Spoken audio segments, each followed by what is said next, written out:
I've Done It in the Big Wind by Carol Purdy. Pictures by Stephen Kellogg.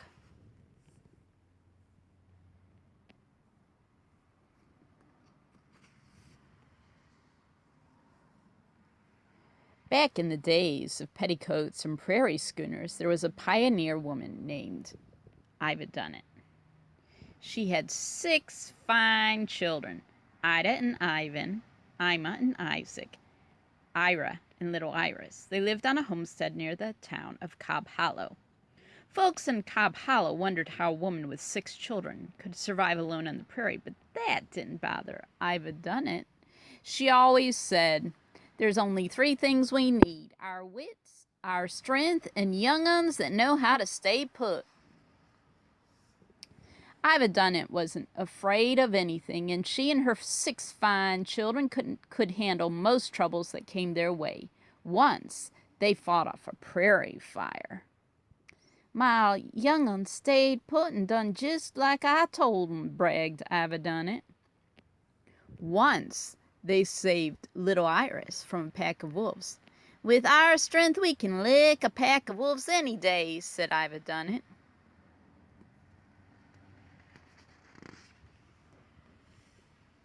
And once, I've Done It and Isaac outwitted a thief who came to steal their horse. "I reckon Isaac inherited my wits," I've Done It told the folks in Cobb Hollow. But this story is about the time I've Done It got herself stuck out in the big wind. Every summer around Cobb Hollow, there came a spell of bad weather. Folks called it the big wind. It was a wind so fearsome folks didn't often venture out while it was raging. Why, once the big wind blew old Doc Fenton clean to the next town. He stumbled into the barber shop thinking it was his office and asked the barber what ailed him. Old Doc Fenton was right famous for his scrapes with the big wind.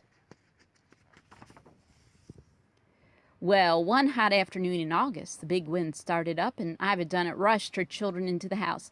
"I feel plumb cozy," said I've Done It. "Sure glad I got you 6 fine young uns to snuggle up with while the wind's a-blowing." "Sure glad we got this tight house to keep out the big wind," said Isaac. "Yes, sirree," said I've Done It. "And a tight barn to shelter them chickens so we can keep right on collecting their eggs for provisions." How do you know them chickens is in the barn?" said Ida. "There ain't no critter dumber than a chicken." Well, right then, I've Done It quit feeling so cozy. "I gotta go check them lairs," she said. "If we lose our living, you young uns will get mighty hungry long about the time the beans run out." I've Done It's skirt and petticoats made a sail, and she got to the barn sooner than she expected. "We'll help, Ma," said Isaac. I've Done It couldn't believe her ears. "Didn't I tell you young uns to stay put?" she cried. "No, Ma, you didn't say nothing about staying put," said Ida. "We come to save our living." "Y'all get in the house directly," yelled I've Done It. "And this time stay put." Sure enough, 4 of the best layers were missing. "Blame it all," said I've Done It. "I reckon they'll be scattered all over." And right away she spotted the hens, but her petticoats kept sailing her back to the barn. "Reckon there's only one answer," said I've Done It, stooping to wiggle out of her skirts. "I expect some old homesteader will be surprised to find them petticoats in his barnyard."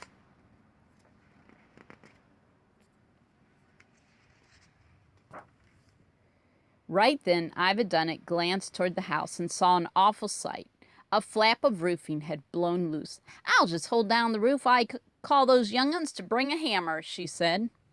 Soon, I've Done It got there. She realized she couldn't hold down the roof with 2 chickens in each hand, but it took more than that to stop I've Done It. "Good hens," she said as she tied the chickens to her corset strings.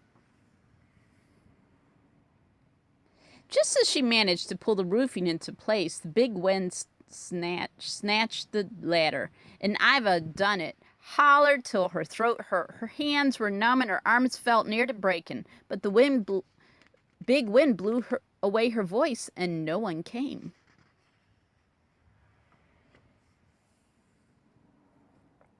After a long spell, Iva Dunnit said, "Why haven't them young uns come to see what happened to their ma?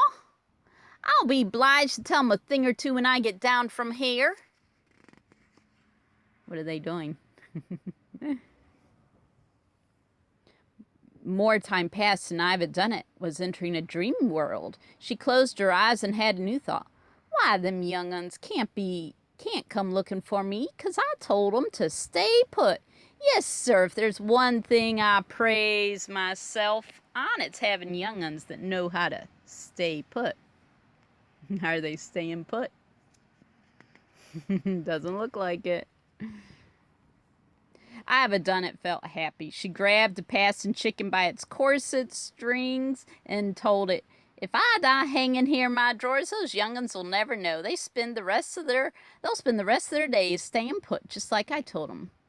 But the truth is, Iva Dunnit's children were finally beginning to wonder what had happened to their ma.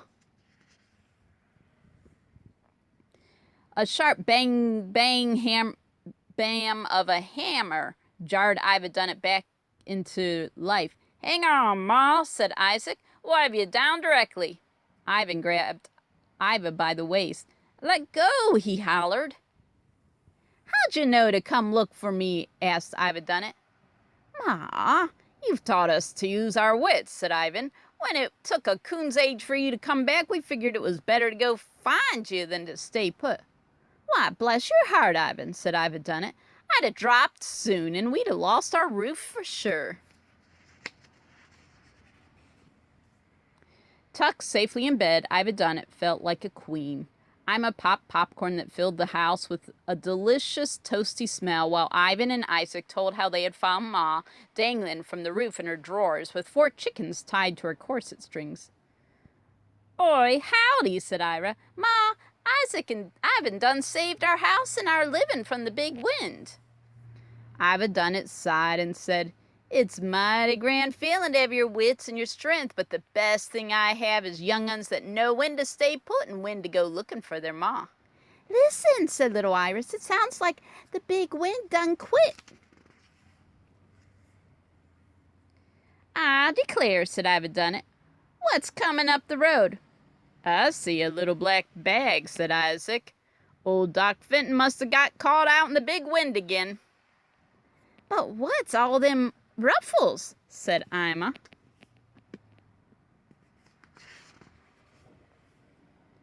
Old Doc Fenton was closer now, and Iva Dunnit realized what the ruffles were, just as Ivan gave a big whoop.